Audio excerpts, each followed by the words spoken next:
Welcome back. And today we're talking about the pawn.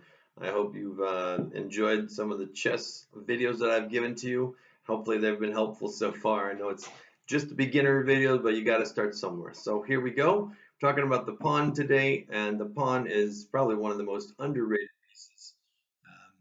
They work together quite a bit as a nice strong unit. Individually, they are pretty vulnerable. It's probably a good word. So let's take a look here and let's get started. As you can see, the board is set up. I've got all of our pawns here on both sides, and we've included this tall piece here, the king. We have the queen, of course, the bishops on either side, and the two rooks. Okay, so I'm going to remove all these pieces so you can kind of see how the pawns move. And I don't want you to get confused with being distracted by the other pieces. So here we go.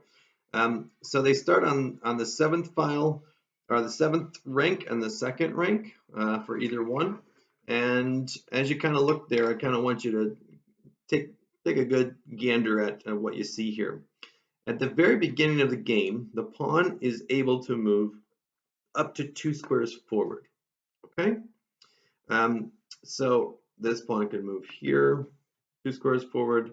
This one could move 2 squares forward. This one could move 2 if it wanted to, but it could also move 1. All right, so we have that option with each one of these pawns. You can move up to 2 squares at the very first move of that pawn. After that, it can only move 1 square. Okay, so what if I get in a scenario like this? Okay, the pawn is a very unique piece, and hopefully you can see that a little bit. All right, so I've got this pawn right here moved from this square to there, moved up 2 squares, and this, it's black's turn. So in this scenario, the pawn, as you can see, they cannot move past each other right here, these two, all right? They cannot move any further forward. However, the pawn attacks on the 2 squares that are on either side of it, on the left side and the right side, or the right or left, depending on how you're looking at that. So in this scenario, whoops, I just knocked him over. In this scenario, this black pawn can attack this white pawn. Okay, so the pawns attack diagonally 1 square, all right, but they move forward only. They don't ever go backwards. The only piece that does not go backwards.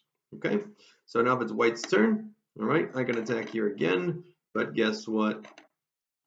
This white pawn can attack there. All right, so another thing I want you to see here is, let's say that we move here, all right, and then this pawn moves forward 1.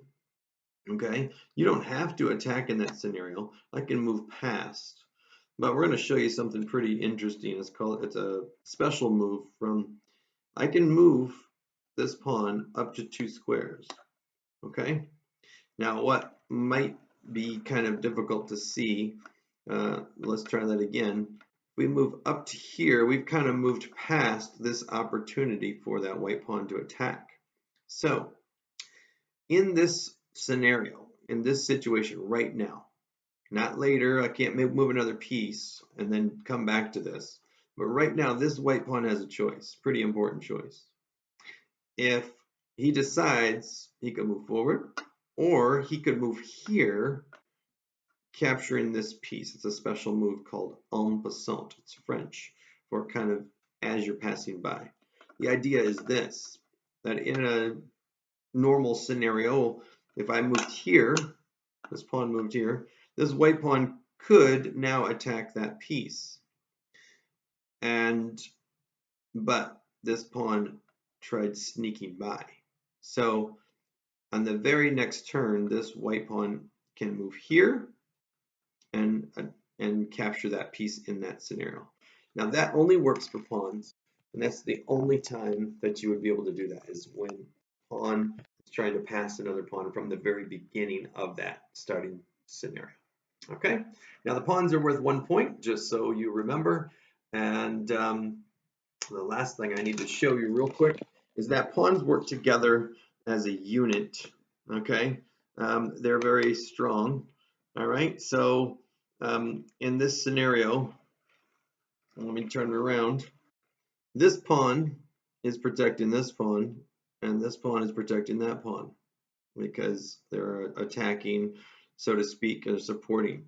Because if I move forward here, and let's say that let's move that one, say moved here, and then we moved here. On this, if I were to attack here, I'm going to be attacked back right away. So we call that a pawn chain. All right, these three are protecting each other, and the furthest back pawn is the pawn that is the weak link, so to speak, in breaking that chain. So once again, that is the lesson for the pawns. A little bit more than what you probably were expecting. So have a great day and keep checking.